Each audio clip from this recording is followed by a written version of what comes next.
In today's video, I'm going to teach you how to sell digital products on Shopify in 2023. If you've ever wanted to venture into the digital market, offering products like ebooks, music, artwork, or any digital content, Shopify is an excellent platform to make that dream a reality.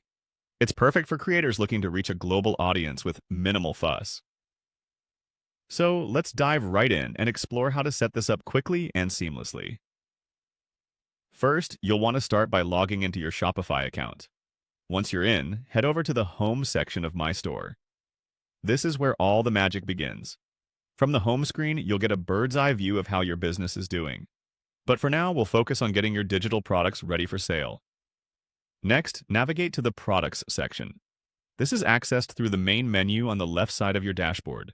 Here you'll find all your existing products listed. If you're starting fresh, this section might be empty, and that's perfectly okay. It's time to change that. By clicking on the Products tab, you set the stage for adding your digital creations to your store. Once you're in the Products section, identify and click on an existing product, like our example product here, Example Shirt 2. This step is crucial because we're treating this current product as a template to follow. The idea here is to modify an existing product setup so it fits a digital format. It helps simplify the process, especially for those new to the platform. After clicking into your product, you'll need to adjust the settings to make it suitable for digital sales.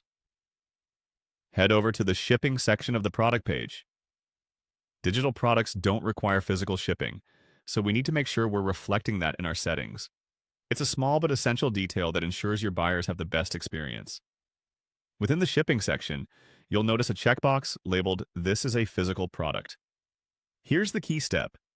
Simply uncheck this box. By doing so, you're telling Shopify that this product is digital and doesn't need to be shipped physically.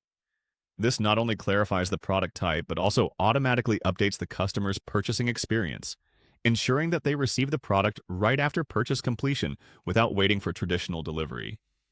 And there you have it, a seamless transition to digital product sales on Shopify. Remember, once you save these settings, your product will be ready to reach customers globally, offering them instant access to your unique creations. As you explore more, feel free to add additional digital products following these simple steps. Thanks for watching today's tutorial. Happy selling, and may your digital sales skyrocket.